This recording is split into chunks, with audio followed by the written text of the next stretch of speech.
दोस्तों, target with PS Parihar channel में आपका स्वागत है। सुबह की इस वीडियो में ऐसी सूचनाएं होती हैं जो विभिन्न समाचार पत्रों पर छपी होती हैं और विद्यार्थियों के लिए आवश्यक होती हैं। तो आइए शुरू करते हैं और देख लेते हैं कि आज के समाचार पत्रों में विद्यार्थी जीवन से संबंधित कौन कौन सी सूचनाएं हैं। तो वीडियो को जल्दी से लाइक कर दें, शेयर कर दें। जिन छात्रों ने चैनल को अभी भी सब्सक्राइब न किया हो तो जल्दी से सब्सक्राइब कर लें, ताकि आप लोगों को इसी तरह की ऑथेंटिक और सॉलिड अपडेट से सबसे पहले मिलती रहे। देखिए, हम लोग नई वैकेंसी की तो बात करेंगे ही, नई वैकेंसी तो आएंगी ही। पहले कुछ पढ़ाई की बात भी कर लें। अगर पढ़ाई नहीं करेंगे तो वैकेंसी आएंगी और चले जाएंगे, हवा नहीं लगेगी। तो यहाँ पर एक ये देख सकते हैं, एक पब्लिकेशन है, कुछ बुक्स है मेरे पास, ये हिंदी की बुक्स हैं। ये देख सकते हैं आप लोग, प्रकाशन है आदित्य प्रकाशन। चूंकि अब एग्जामों का दौर शुरू होने वाला है, चाहे वो यूपी टीटी का एग्जाम है, डेट घोषित हो चुकी है। यूपी एसआई का एग्जाम होने वाला, डेट घोषित हो चुकी है। एसआई का पुलिस कांस्टेबल का एग्जाम होने वाला, डेट घोषित हो चुकी है। होमगार्ड का एग्जाम होने वाला है, डेट घोषित हो चुकी है। और टीजीटी पीजीटी वगैरह सारी तो एग्जाम घोषित ही है। तो यहाँ पर हिंदी की एक बेस्ट बुक है जिसे आप लोग यहाँ पर देख सकते हैं। एक है, ये वस्तुनिष्ठ है सामान्य हिंदी की, और ये सभी एग्जामों में काम आएगी। TGT PGT SI police constable, लोक सेवा आयोग की जितनी भर्तियां होती हैं, बीपीएससी की जितनी भर्तियां होती हैं, सारी भर्तियों में ये काम आएगी। बिल्कुल लेटेस्ट वर्जन है, ये देख सकते हैं आप लोग, ये दिया हुआ है यहाँ पर। ये देख सकते हैं किन किन परीक्षाओं में ये बुक आपके काम आएगी, आदित्य प्रकाशन की। और आदित्य प्रकाशन की बुक्स की एक खासियत है कि आप लोगों को इसमें त्रुटियां देखने को नहीं मिलेंगी किसी भी प्रश्न में। और ये आप लोग अंदर देखिए, यहाँ पर ये देखिए सब कुछ इसमें दिया हुआ है। ये देखिए, जैसे लिखा है, ह्रस्व स्वर, दीर्घ स्वर, मूल स्वर, सजाती, संधि स्वर, गुण संधि। ये देखिए आप लोग जीव के आधार पर, ये देखिए कितना डीपली दिया है। ये देखिए आप लोग। तो ये बुक हो गई आपकी, जिसमें एचडी मटेरियल भी दिया है, क्वेश्चन आंसर भी दिए हैं, दोनों चीजें दी गई हैं। और बताया भी गया कौन क्वेश्चन पीजीटी में आया है, कौन टीजीटी में आया है, और कौन आने वाला संभावित क्वेश्चन। ये बुक है एक, आप लोग इस बुक को ले सकते हैं। और दूसरा है, ये प्रैक्टिस वर्क बुक है हिंदी की, और इसमें प्रश्नों का लेवल वही रखा गया है जिस प्रकार के प्रश्न दरोगा भर्ती में और पुलिस कांस्टेबल भर्ती में पूछे जाते हैं। ये देखिए, अपठित गद्यांश दिया हुआ है। ये देखिए, ये संभावित प्रश्न लिखा हुआ है, इसमें संभावित प्रश्न लिखा है। ये देखिए, संभावित प्रश्न अन्य एग्जाम्स में भी आ सकता है। ये देखिए, प्रैक्टिस वर्क बुक है, इसमें टोटल 10 प्रैक्टिस सेट है। तो आप लोग एक ये बुक को ले सकते हैं कांस्टेबल और एसआई वाले, और एक इस बुक को ले सकते हैं। चलिए अब हम लोग बात करते हैं। पहली खबर है, आंगनवाड़ी आशा का बढ़ेगा मानदेय, सीएम। मुख्यमंत्री बोले शिक्षा मित्र अनुदेशकों की भी चिंता है। तो यहाँ पर गुड न्यूज आई है शिक्षा मित्रों और अनुदेशकों के लिए। खास तौर से मुख्यमंत्री के मुंह से पहली बार ऐसा बयान आया है कि इनका मानदेय बढ़ेगा। और आशा और आंगनवाड़ी कार्यकर्ती, इनका भी मानदेय बहुत दिन से नहीं बढ़ा, तो इनको भी उम्मीद जगी है। लिखा है कि मुख्यमंत्री योगी आदित्यनाथ ने कहा है कि आंगनवाड़ी आशा वर्करों का मानदेय बढ़ाया जाएगा। 1,06,00,000 निराश्रित वृद्धावस्था दिव्यांगों की सामाजिक पेंशन भी बढ़ेगी। मुख्यमंत्री ने ये बात इस सोमवार को विधान परिषद में राज्यपाल के अभिभाषण में पेश हुए धन्यवाद प्रस्ताव पर बोलते हुए कही। चूंकि अब ये चुनावी वर्ष है और आप तो देख ही रहे हैं कि बीजेपी लगातार डावाडोल हो रही है, चाहे वो पिछला वाला विधानसभा चुनाव हो 2017 से 2022 में कम सीटें आई, लोकसभा में लगातार सीटें कम ही हो रही हैं। इसलिए ये साल बहुत ज्यादा महत्वपूर्ण है और इस साल लगातार घोषणाएं हो रही हैं।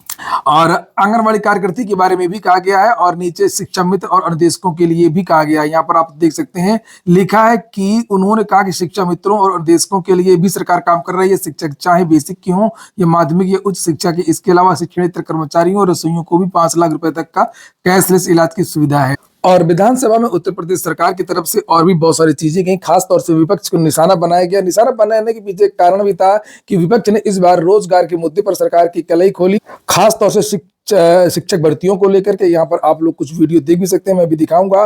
पहले ये देख लीजिए, सरकार ने जो अपने पक्ष में बड़े बड़े बयान दिए हैं। सरकार ने कहा कि हमने 8.5 लाख लोगों को नौकरियां दी हैं। यूपी सरकार की ओर से सोमवार को विधानसभा में ये बताया गया कि आरक्षण नियमों का पालन करते हुए 8,50,000 युवाओं को सरकारी नौकरियां दी गई हैं। निजी क्षेत्र में युवाओं को नौकरी के लिए रोजगार मेले लगाए जा रहे हैं, और महिलाओं के लिए अलग से रोजगार पिंक रोजगार मेला लगाया जाएगा। श्रम एवं सेवा योजना मंत्री अनिल राजभर ने विपक्ष द्वारा, ये देखिए लिखा, विपक्षी दलों द्वारा पूछे गए सवाल के जवाब में जानकारी दी है। उन्होंने कहा कि यूपी की इतनी बड़ी आबादी होने के बावजूद भी सरकार नौकरियां दे रही है। हर साल को हर हाथ को काम मिले, इसके लिए काम हो रहा है। उन्होंने आरोप लगाते हुए कहा कि जब जब सदन होता है, विपक्ष युवाओं को हथियार बना करके घड़ियाली आंसू बहाता है। आरक्षण की बात करते हैं, तो आरक्षण का अगर विवाद नहीं तो लेखपाल का इन्होंने संशोधित विज्ञापन जारी क्यों किया? 69,000 का मामला क्या है, आप खुद बताइए। और जो युवाओं की यहाँ पर ये बात कर रहे हैं, जो सरकार बात कर रही है, आप खुद सोचिए कि उत्तर प्रदेश में कितने पेपर लीक हुए। अभी हाल ही में असिस्टेंट प्रोफेसर भर्ती विज्ञापन संख्या 51 का एग्जाम हुआ और उसको भी रद्द करना पड़ा, वो दोबारा से उसका एग्जाम होगा। ये अभी नया मामला है। और इसके पहले अब यूपी टीईटी जब हुआ था पिछला वाला, तब पेपर लीक, पुलिस कांस्टेबल जब पिछला वाला पेपर लीक, आरओ पिछला पेपर लीक, कितने सारे पेपर लीक हुए। और यही बात विपक्ष ने कल उठाई थी विधानसभा में। ये मुद्दा वो मानव सर्वविदित है। आज अगर देखा जाए तो उत्तर प्रदेश का लोक सेवा आयोग, उत्तर प्रदेश का शिक्षा सेवा आयोग, माननीय संसदीय कार्य मंत्री जी अभी आप कह रहे थे किसकी ग्राहता मानव भर्ती विज्ञापन संख्या 51 वर्ष 2022, अभी हाल ही में असिस्टेंट प्रोफेसर की भर्ती परीक्षा में भारी गड़बड़ी के कारण रद्द करना पड़ा, जिसकी परीक्षा 2025 में हो पाई थी। इस भर्ती की परीक्षा कई बार टलने के बाद हुई थी, 3 वर्ष बाद हो पाई थी। इस भर्ती में हर विषय में सीरियल नंबर वाले अभ्यर्थी परीक्षा उत्तीर्ण किए थे, जिसके कारण परीक्षा रद्द करनी पड़ी थी। वो अभ्यर्थियों के भारी विरोध के कारण, जिसकी सीरियल अगर देखा जाए तो उसकी पूरी की पूरी सीरियल, जिसके कारण परीक्षा रद्द की गई थी, पूरी सीरियल मेरे पास मानवर उपलब्ध है। दूसरा मानवर, ये सरकार बार बार कहती है कि हम परीक्षा की शुचिता को बनाए रखे हुए हैं, लेकिन मानवर अभी हाल ही में जो आपने सबसे ज्यादा आज जो प्राविधिक कला के छात्र हैं, मानवर पुराना नियम उत्तर प्रदेश माध्यमिक शिक्षा सेवा चयन बोर्ड के इंटरमीडिएट एजुकेशन एक्ट 1921 के अनुसार अगर किसी छात्र ने केवल 12वीं इंटर प्राविधिक कला से की है तो टीजीटी कला शिक्षक बनने के लिए पात्र था, उसे स्नातक में कला विषय या बीएड की जरूरत नहीं पड़ती थी। मानवर अभी हाल ही में जो आयोग ने नया नियम लागू कर दिया, जिसके तहत शिक्षक बनने के लिए संबंधित विषय में स्नातक बीएड अनिवार्य है। अब तो प्रतियोगी छात्र 30 से 35 साल के हैं, उनको स्नातक और बीएड करने में 5 साल लग जाएंगे, तो उनकी उम्र कितनी होगी? आपको कुछ सोच समझ कर नियम बनाने की बात है, बस आपको नौकरी ना देना पड़े, इसलिए छात्र को परेशान करने के लिए नियम लाए हैं। टीजीटी पीजीटी का एग्जाम कराने में कितना समय लग गया, अभी तक आप एग्जाम भी नहीं करा पाए। मानवर लाखों छात्रों ने केवल इस उम्मीद से इंटरमीडिएट में प्राविधिक कला विषय लिया था कि शिक्षक बन सकेंगे। नए नियमों से उनकी यह मेहनत बेकार होने की कगार पर है। अब अचानक बीएड और स्नातक अनिवार्य करने से उनका भविष्य अधर में लटक गया है। हमारी सरकार से स्पष्टीकरण मांग है कि आप जरूरत पड़ी पुराने नियम को बदलने की, उसकी गलत नोटिफिकेशन कहाँ है? आप छात्रों को परेशान करने के लिए नए नए नियम लागू करते हैं। मानव एक बार नहीं, मैंने कई बार कहा, यह सरकार की नीयत ही नहीं है अस्थायी नौकरी देने का। अगर आपके पास पुराना अधिनियम था माध्यमिक शिक्षा का, तो आपने प्राविधिक कला में आखिर उसको चेंज क्यों किया?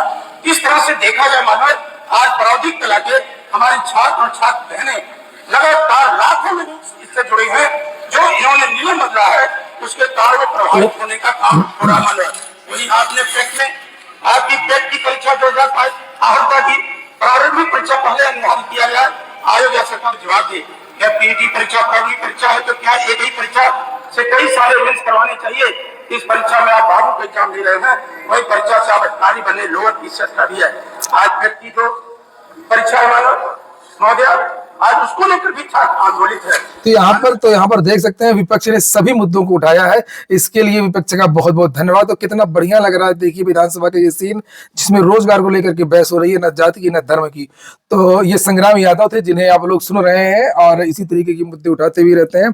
और इसीलिए सरकार जो है रटा रटाया अपना बयान दे रही थी कि 8 लाख हमने नौकरियां दी हैं। बार बार आपने भी सुना होगा शिक्षक भर्तियों को लेकर के, खासतौर से प्राथमिक।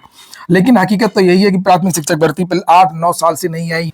शिक्षा मित्रों के समायोजन रद्द करने के बाद जो भर्तियां हुई थी, वही बार बार उन्हीं के रिकॉर्ड और कुछ और भर्तियों के रिकॉर्ड जो सरकार के द्वारा बताया जाता है। और विपक्ष ने तीनों मुद्दों को रखा, आपने सुना होगा, चाहे वो पेपर लीक का मुद्दा हो, करप्शन का मामला हो, या जो अचानक नियमावली में परिवर्तन किया गया शिक्षा सेवा चयन आयोग की जो भर्ती होती है, टीजीटी कला वाली बात, प्राविधिक कला, ये सारे के सारे जो मुद्दे मेरे चैनल के द्वारा पहले ही उठाए गए थे, आपने देखा भी होगा। प्राविधिक कला का मुद्दा हो, पेपर लीक का मुद्दा हो, या पीईटी का मुद्दा हो। पीईटी को लेकर के भी कल विधानसभा में इनके द्वारा कहा गया कि एग्जाम से बार बार उन्हीं विद्यार्थियों को मौका देना, ये कहाँ से न्याय संगत है।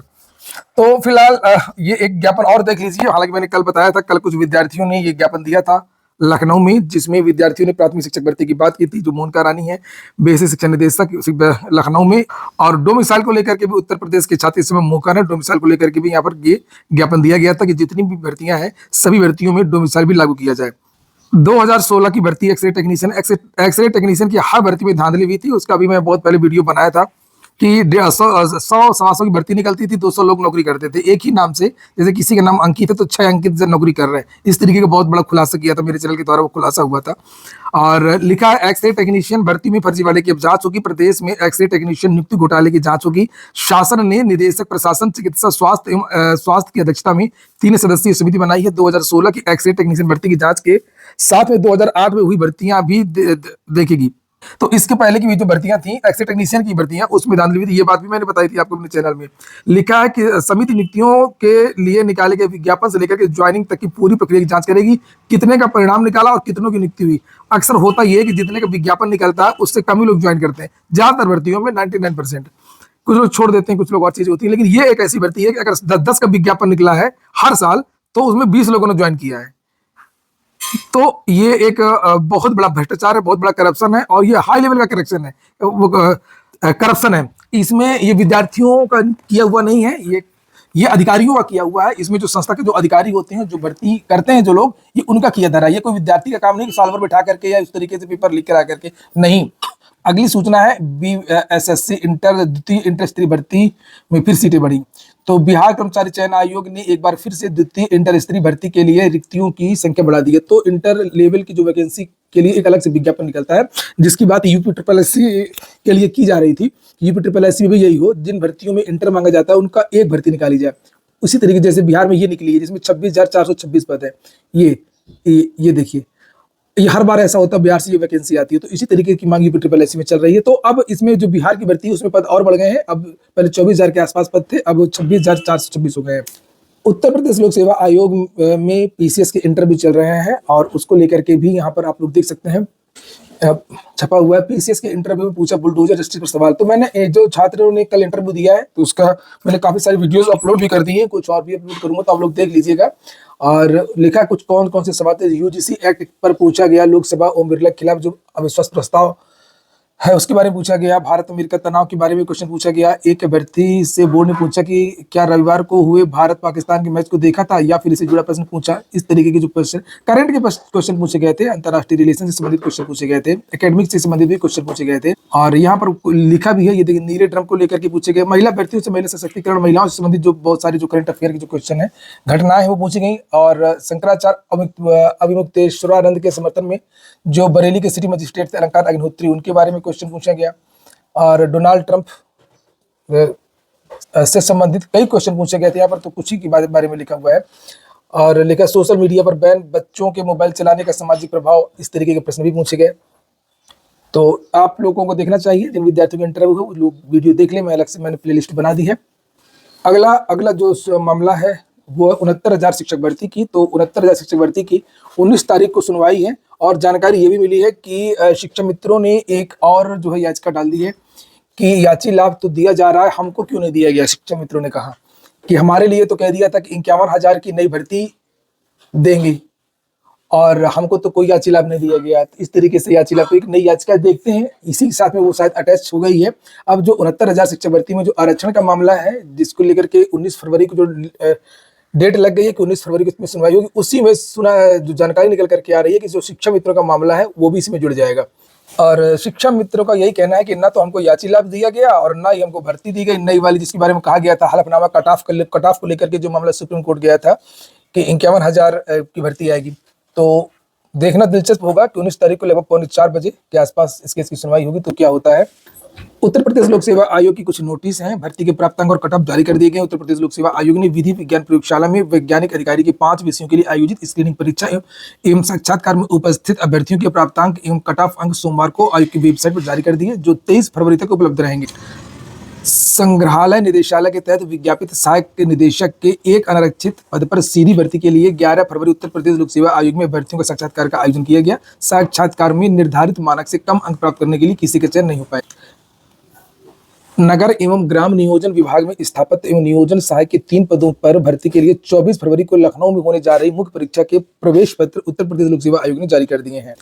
4 वर्षीय बीएड के लिए आवेदन शुरू हो गए हैं। SS Khanna girls degree college में 2 वर्षीय बीएड के अतिरिक्त 4 वर्षीय एकीकृत शिक्षक शिक्षा कार्यक्रम ITEP BA B Ed secondary stage प्रारंभ किया गया है। तो ये मैंने बताया था ना कि ये 3 प्रकार का ये ITEP प्रोग्राम होता है, एक होता है प्राइमरी शिक्षक बनने के लिए, जैसे प्राइमरी स्टेज का बीएड प्रोग्राम होता है, एक होता है सेकेंडरी स्टेज, सबसे ज्यादा विश्वविद्यालयों में यही कोर्स शुरू हुआ है, और उसके बाद में एक होता है हायर स्टेज। तो 3 प्रकार का बीएड अब शुरू होगा। तो जो प्राइमरी स्टेज का बीएड होगा वो प्राइमरी में शिक्षक बनने के लिए होगा, और ये वाला जो बीएड है वो टीजीटी पीजीटी आदि के लिए होगा। वहीं पर इग्नू में भी आवेदन शुरू हो गया, 350 से अधिक कोर्स यहाँ पर भी बीएड होता है। यहाँ पर भी विभिन्न प्रकार के कोर्स होते हैं, बीए, एमए, एमएससी आदि। तो यहाँ से भी आप लोग कर सकते हैं। इनका कॉन्टैक्ट नंबर भी दिया हुआ है, ईमेल वगैरह भी दिया हुआ है। जो लोग कोई जॉब कर रहे हैं या घर बैठे कोई कोर्स करना चाहते हैं तो वो लोग यहाँ पर कोर्स कर सकते हैं। अग्निवीर के लिए आवेदन चल ही रहे हैं, आप सभी को पता ही होगा, क्योंकि मैंने इसके बारे में पहले ही आपको जानकारी दी थी। अब कुछ भर्तियां हैं, आप लोग उनको देख सकते हैं। लेकिन national project construction corporation limited से ये वैकेंसी आई है, संयुक्त महाप्रबंधक की, प्रबंधन, मानव संसाधन और उप प्रबंधक की भर्तियां और भी हैं। ये देखिए, पीएम श्री केंद्रीय विद्यालय वायुसेना स्थल बमरौली प्रयागराज से वैकेंसी आई हुई है। आज के पेपर में फिर से दे दिया इसके बारे में। पीजीटी की भर्ती है, टीजीटी की भर्ती है, पीआरटी की वैकेंसी है, कंप्यूटर शिक्षक की वैकेंसी है। और इन विद्यार्थियों का साक्षात्कार कब होगा, सभी भर्तियों को यहाँ पर लिखा हुआ, इसको आप लोग देख सकते हैं। इसको लेकर के ये जानकारी नीचे दी गई है कि ये वेबसाइट है, इसका आप लोग अवलोकन करिए, और गूगल लिंक के माध्यम से 16 फरवरी से लेकर के 27 मार्च तक इसका आपको रजिस्ट्रेशन कराना होगा ऑनलाइन। इसको करवा लीजिए। और फिर भारतीय रिजर्व बैंक से वैकेंसी आई है 650 पदों पर असिस्टेंट की, इसको देख सकते हैं। इसकी लास्ट डेट 8 मार्च है। यूपीएससी ने विज्ञापन जारी किया 80 पदों पर भारतीय वन सेवा परीक्षा 2026 की, और इसकी डेट है 24 फरवरी लास्ट डेट। upsc.gov की वेबसाइट है। एमसीबी वैकेंसी है, इसको भी आप लोग देख सकते हैं। एनसीएलसी भी वैकेंसी है 270 पदों पर, इसकी लास्ट डेट 5 मार्च है। और डीबीईओ डिस्ट्रिक्ट बेसिक एजुकेशन ऑफिसर, यहाँ से वैकेंसी 36 पदों पर, सहायक अध्यापक की वैकेंसी है, और इसकी लास्ट डेट 25 फरवरी है। तो इसको भी देख लीजिए, वेबसाइट में जाकर के पूरी जानकारी वहाँ पर मिलेगी। hardoi.nic.in किस प्रकार की भर्ती है। और राष्ट्रीय आयुष मिशन से वैकेंसी आई है 20 पदों पर, इसको भी आप लोग देख सकते हैं। तो ये हो गया आज का वीडियो आपको अच्छा लगा हो, आपके काम का हो तो लाइक अवश्य करते हैं। जिन छात्रों ने चैनल को अभी तक सब्सक्राइब न किया हो, सब्सक्राइब कर लें। पूरा वीडियो सुनने के लिए बहुत बहुत धन्यवाद।